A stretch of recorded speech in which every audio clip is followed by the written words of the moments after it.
the Johnson Wax Program with Fibber McGee and Molly.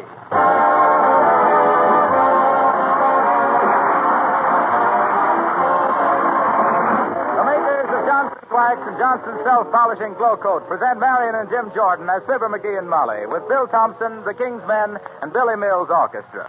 The show opens with Bojangles of Harlem.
Confucius never said, quote, life is never pointless when you're on pins and needles, unquote. Which describes the mental state of our hero this week until just a moment ago when he received a telegram in reply to a theatrical advertisement he answered. And here, while his much better half is busy for a moment in the kitchen, he reads the wire that may mark a great change in the lives of Fibber McGee and Molly.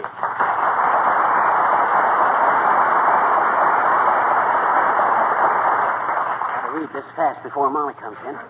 Now, take it easy, McGee. Calm down. You're as shaky as a right hand at a class reunion. Shucks, I'm so excited I can't even read. Oh, got it upside down. Fibber McGee, 79 Wistful Vista. Your answer to our ad received. Application for position as stage director approved and accepted. Congratulations. Oh, boy, oh, boy, oh, boy, oh, boy. Company highly impressed your association, such figures as Velasco, DeMille, Reinhardt, Toscanini, and Minsky. Believe we have immediate assignment for you. Hot dog. Wire $50 at once to cover bookkeeping, postage, and etc. We will telegraph full details. Signed the Chippewa Entertainment Bureau per Basil T. Chippewa, President. Boy, oh, hot diggity. They got a job already waiting for me. What a break. Whoopee! Good old Chippewa. I'll send that $50 so fast it'll dazzle Basil. Hey, Molly. Hey, Molly. Heavenly days, McGee. Stop that hollering. What's the matter with you, dearie? I just got some good news, Molly. I just got the break I've been looking for all my life. You don't say. Yes, sir. As the pigeon says when he smacks into the City Hall clock, it looks like I've finally hit the big time. Now, take it easy, dearie. You thought you were in the big time before, and you always wound up getting the works. What's this all about? Well, in the first place, I answered an ad for it.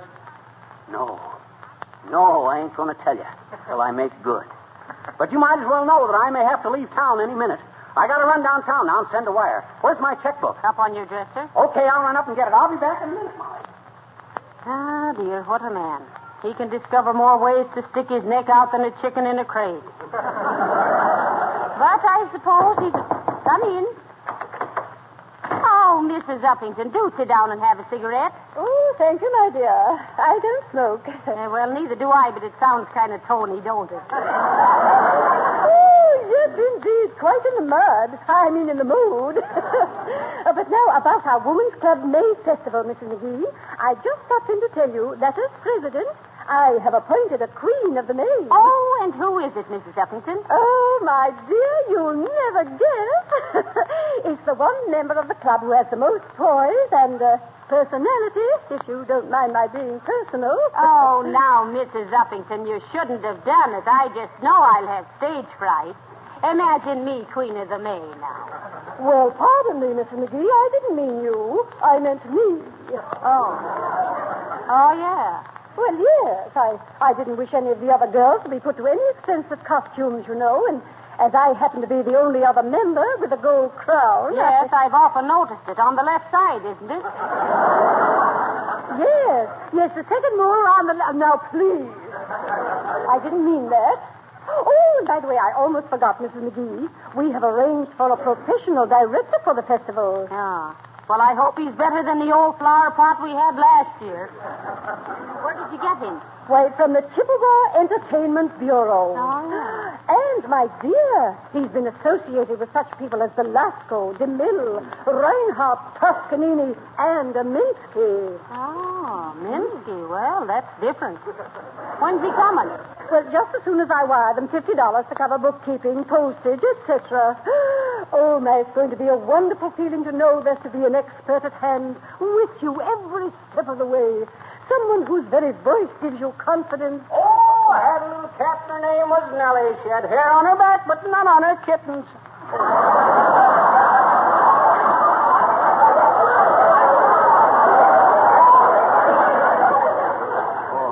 Hi, Uppy. Oh, how do you do, Mr. McGee? Well, I must be going, my dear. Oh, I see you have your hat on, Mr. McGee. Do you walk my way? Oh, no, I don't, Uppy.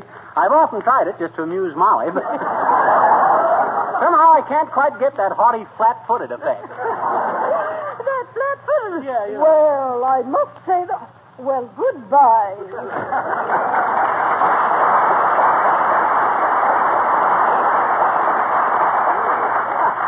What's old Uppy the Guppy swimming around in our fishbowl for? Well, it's about our May festival, McGee. And it's going to be beautiful, too. A parade with floats and a stage play. Home talent stuff. Shucks, any minute now I'll be tied up with a mob that'll make your little cupcake rodeo look like a flea circus. Oh, really? Don't be so conceited, McGee. Huh? It's too early in the spring to start riding for a fall. Don't you worry, Molly. I'm going to be the biggest... I'll get it, Molly. I'll get it. Might be a telegram for me. Oh, for goodness sakes, McGee, what's got into you? Come in. Hello there, Johnny. Hello, daughter. Sorry, I ain't got time to talk to you now, old-timer. I got to run downtown and send a telegram. Going that way myself, Johnny. Wait a minute and I'll give you a lift. Oh, fine. Say, how you kids fix for Christmas cards? Christmas. Christmas cards, did you say? Why, this is only April 30th, Mr. Oldtimer. It's, let's see now, 238 days till Christmas. Sure it is, daughter. But you won't want to shop on Saturdays and Sundays. That takes off 68 days, so that only leaves 170 days. Then there's 6 holidays and 25 broadcast days. That leaves 139. There's 2 Friday the 13th between now and Christmas. You don't want to shop on them days. Leaves 137. Got to allow about 30 days for engraving, 10 days for delivery. Another 10 days for dressing and mailing. You'll be out of town 62 days that summer, making it only 25 days. Count off about a week to select the cards you want. That leaves 18 days. Say, you kids better make it snappy. You got less than 3 weeks.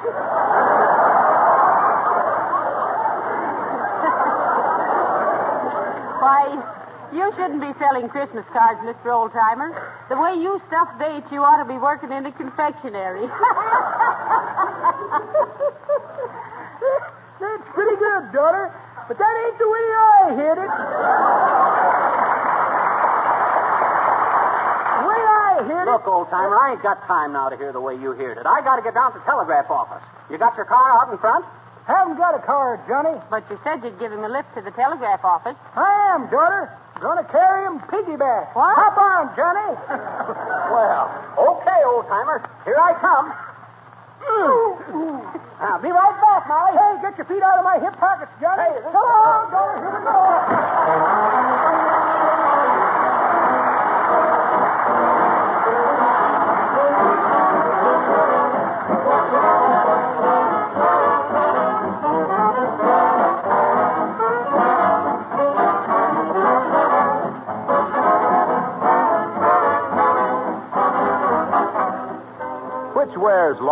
wood or stone. Most people would say stone without much hesitation. And yet there are, in ancient palaces of Europe, wooden floors that are still intact and beautiful, while the stone steps outside have worn away during the centuries. In fact, in the beautiful new Johnson office building at Racine, Wisconsin, there is a section of one of those old floors nearly 400 years old. It's still in excellent condition and mellow and rich in its beauty, because all during those years it was protected with wax. Now, in our American homes, we can have beautiful floors with much less work than in those olden days. There are easy-to-use weighted brushes, and there's the Johnson electric floor polisher that you can rent from your dealer at small cost. And every good dealer sells genuine Johnson's wax in either paste or liquid form. With this famous wax polish, you can protect your floors against wear, give them rich beauty, save yourself hours of housework. And what's more, there are over 100 extra uses for genuine Johnson's wax, such as furniture, woodwork, windowsills, lampshades. You'll find these labor-saving uses listed right on the familiar red and yellow Johnson's wax package. Try some tomorrow.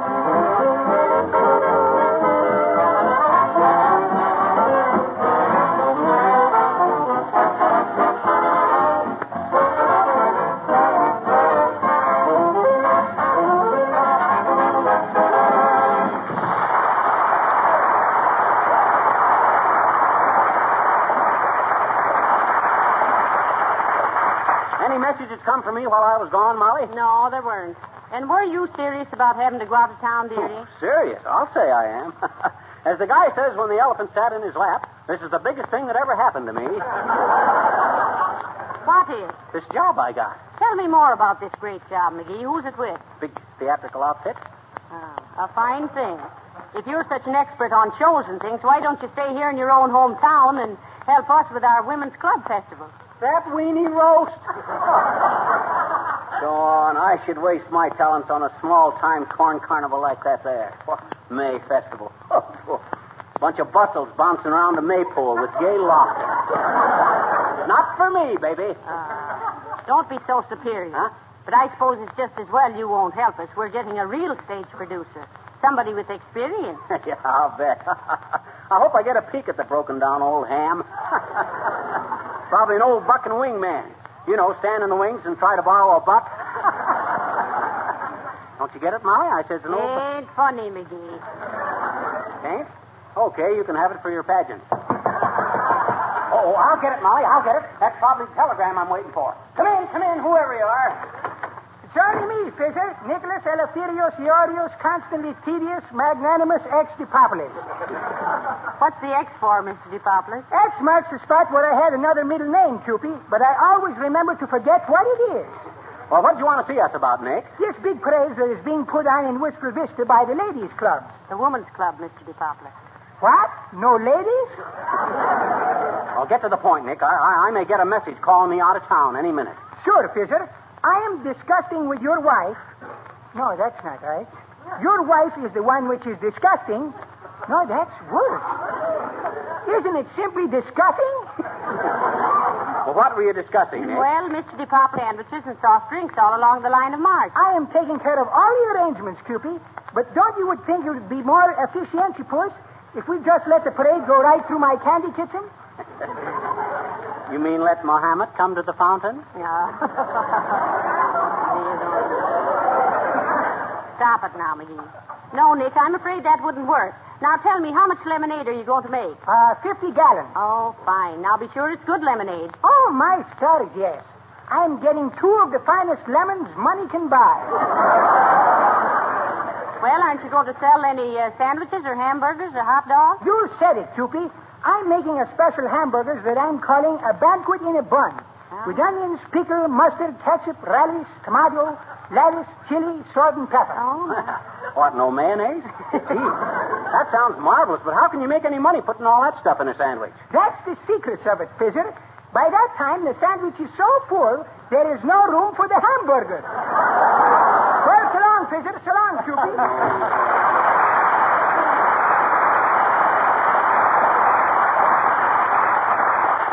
Well, now, doesn't Mr. DePoplis make you feel a little ashamed of yourself, McGee? How so come? Well, look what he's doing to support our May festival, while you run out of town on some wild goose chase. Look, Molly, this time the goose is chasing me. And any time a goose wants to put a feather in my cap, I'll take a gander at it, see? Come in. Hello, Fibber. Say, Molly, about this pageant the Woman's Club is putting on, is there any limit to the size of the floats in the parade? Why, no, there isn't, Mr. Wilcox. Why, are you entering a float? I'll say I am. I'm building one for Johnson's self-polishing glow coat. Don't you just love the way we sneak these things in, folks?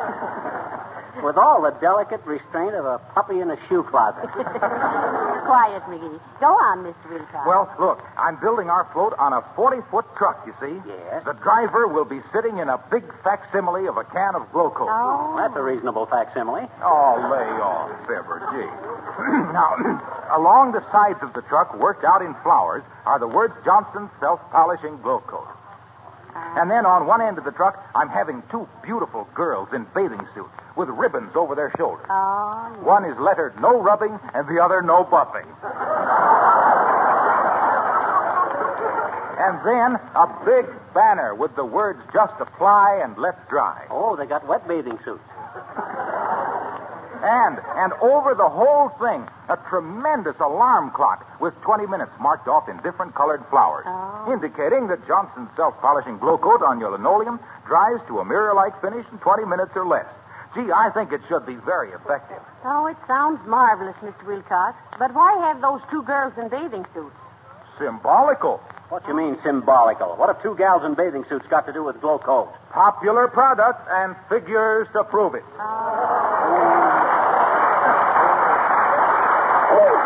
I'll show you the sketches tomorrow, Molly. So long, Trevor. Figures to prove it. The way that guy's got linoleum on his mind, you'd think he'd spend his life standing on his head. Well, just the same I like Mr. Wilcox. He's a gentleman. And what's more, he can be counted on to support any local project. Oh, I suppose you're trying to imitate that I ought to... Intimate, dearie. That's what I says. I suppose you're trying to imitate that I ought to pass up the opportunity of a lifetime just so I can stay here and watch the puny little panty-waist pageant. Well, if you think... Oh, boy, at last. Get ready to pack my bag, Molly. This is it. Hello? Hello? It's for you, Molly. Climb back into your cartridge belt, big shot. Hello? Oh, yes, Mrs. Uppington. Oh, you heard from them again, huh? What? Oh, I'm supposed to provide room and board for the director during the pageant. Why, certainly. I'll see that he gets plenty to eat and he can sleep with McGees. Hey! Wait a minute. All right, Mrs. Uppington. Goodbye. Now, look, McGee. Forget about going out of town. You can't do it. I've got to put the director of our pageant up here at the house. Oh, but Molly, please, you don't know what this means to me. Let that scenery chewing cluck go sleep in the park. I don't want it. I'll get it. That's my telegram. Come in.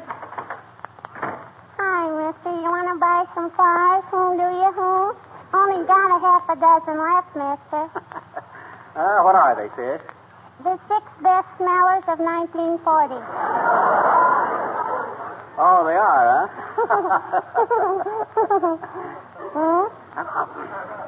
Look, sis. Last year, about the 1st of May, you come around and hung a basket of flowers on our doorknob. How come you're selling them this year? Well, I'm no longer on a sustaining basis of it. Oh, they aren't, eh? Okay, I'll buy them. How much? Nickel apiece? Well, here's 35 cents. You got a nickel change? No, but I'll go pick you another flower. Oh. How far you got to go for it? Right in your backyard. What? You mean to stand there with the roses in your cheeks and my geraniums in your hands and tell me you deliberately took those... Oh, well, it was a pretty good stroke of business. Hey, Molly. Yes? You ought to hire this kid here as a business manager for the May Day Festival. Now, don't tell me what to do about the festival, McGee. Oh, well. Who made you an authority? Yeah, who made you an authority? Who, me? Why, in my younger days, sis, I was always directing some big theatrical production. In fact, I never felt at ease without a script in my hand. Scriptease McGee, I was known as in them days. Scriptease McGee, the sensational and super sophisticated showman of stage and screen, schooling sappy cinema stars in the subtle science of screaming and scowling, smiling and smirking, sneering and snorting, snipping and snickering, sneering and sneezing, shouting and shooting, skillfully supervising stupendous spectacles, shooting smooth and sustained scenarios, shaming Shakespeare and showing up Shaw for his shabby shoddiness, soundly seasoned by storms and stresses, but take it, kings, men, it's tough with these effers.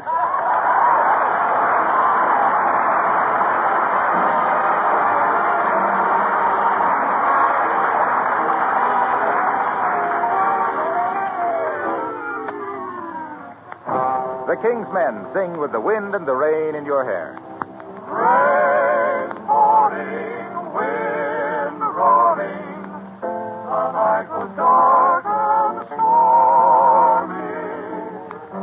But how could my heart be cold with your true loving arms to warm me? Last night we met, and I'll never forget how the wind and the rain kissed your hair. Last night we met, and I dream of you yet, with the wind and the rain in your hair. I held you tight as you whispered good night, with the wind and the rain in your hair. Then you are gone, and all that is left here for me to hold in memory is that vision of you standing there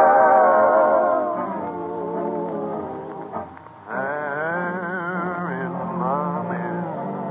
How you smiled when we kissed, with the wind and the rain in your hair, with the wind and the rain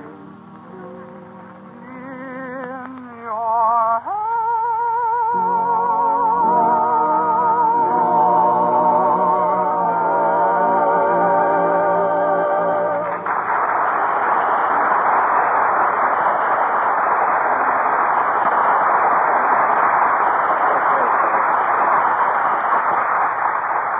Now, look, Molly, I don't care if you got 18 imitation impresarios boarding here during this pageant. I got to get out of town. Any minute now, I might get a telegram ordering me to Walla Walla or Kalamazoo or Fostoria or somewhere. Oh, now, listen, you might as well understand right now, McGee, you're not going. Oh, shucks. Think how people would talk. Huh? A stranger living in the house with you out of town. Oh, well, Dad, it ain't fair. Here I go on my own initiative and get me a wonderful job, and you won't let me take it. You're wrecking my career. That's what you're doing. Let me get it. That's my telegram. Come in. Oh, hello, Mr. Gildersleeve. Hello, Mrs. McGee. Well, what's the matter with you, McGee? If it's any of your business, Gildersleeve, I got a chance to leave town on a big new job and well, I mean, something has come up. I just don't want him to leave during the May Day Festival, Mr. Gildersleeve. We're getting a big director to handle it for us, and he's staying at our house. Well, you're quite right about it, Why, Mr. McGee. He doesn't have You to... stay out of this, Gildersleeve. Anytime I want your advice, I'll ask for it. No, look here, McGee. Don't you take that tone of voice with me. I'll take any tone of voice I want with you. What have I got to do? Take vocal exercises just to bandy words with a Weisenheimer like you? Now, McGee, don't be so rude. Well, shucks. Was there something you wanted, Mr. Gildersleeve? Why, yes, Mrs. McGee. Remember you asked me if I wanted to play the male lead in your stage production? Yes. Well, I'll do it, by George. Oh, that's wonderful. What you mean, wonderful? What's that guy know about acting? I'll bet he's never been on a stage in his life. I have, too. My theatrical experience goes back nearly 40 years. Oh. I played the part of the middle-sized bear in Goldilocks and the Three Bears when I was only 5 years old. I was cute, too. I'll bet you were. You probably stopped right in the middle of the play and held up your little paws for station identification. I did no such thing. And I'm getting a little tired of your scurrilous comments, McGee. Oh, yeah? Well, I'll make all the what was that word again? Scurrilous, dearie. Is it bad? Oh, it's terrible. It is, eh? So, I'm squirreless, am I, Gildersleeve? I'm afraid I'll have to ask you to step outside. All right, McGee, if that's the way you want it. Oh, boys, come here. Sorry, Molly, I've taken enough from that bird. Outside, Gildersleeve. Certainly. I'll kill this guy. Now, what were we talking about, Molly? Thought you were going outside with Mr. Gildersleeve. Oh, no, I just asked him to step outside. I was afraid I'd lose my temper if he stayed in here. But look, Molly, you ain't really going to keep me from accepting that big job, are you? Well, temporarily I am, dearie. If you hadn't been so high-hat about everything, you might have got the job directing our pageant yourself. Oh. But now you'll just have to stay and watch an imported expert. Oh, expert my eye. If this guy that's coming is any good, what's he doing messing around with little amateur tank town theatricals like this? I'll fix that guy. Now, look here, Gildersleeve. All right? Oh, hi, Bud. What you want? Telegram for Fibber McGee.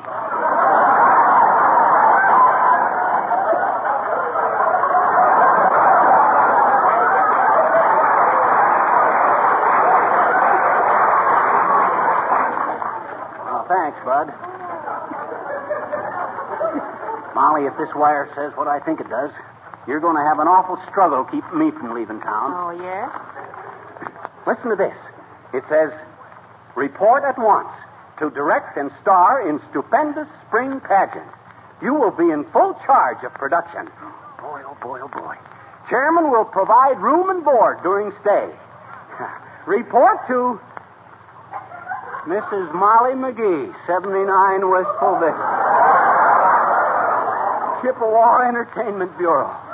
Why, well, I'll be a... You'll be a what?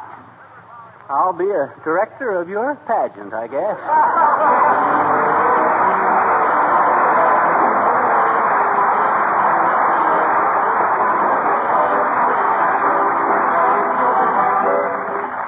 Fibber and Molly will be back in just a moment.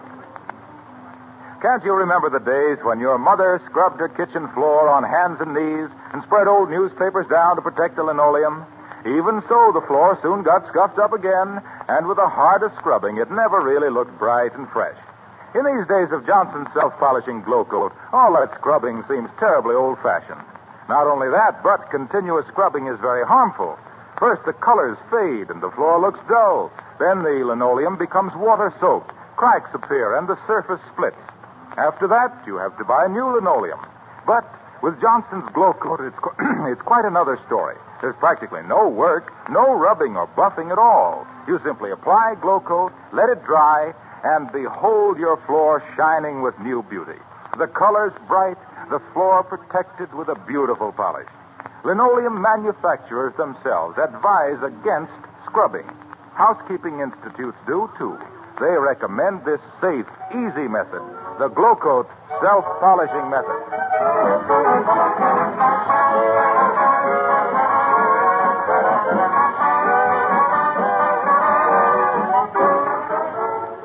Folks, tune in again next week for Wistful Vista's May Festival. Arranged, produced, and directed by Fibber McGee. Floats built under the supervision of Fibber McGee. Dances arranged and routine by Fibber McGee. Theatrical production coached and the scenery designed by Fibber McGee. The leading role portrayed by Fibber McGee. Who else? Good night. Good night, all.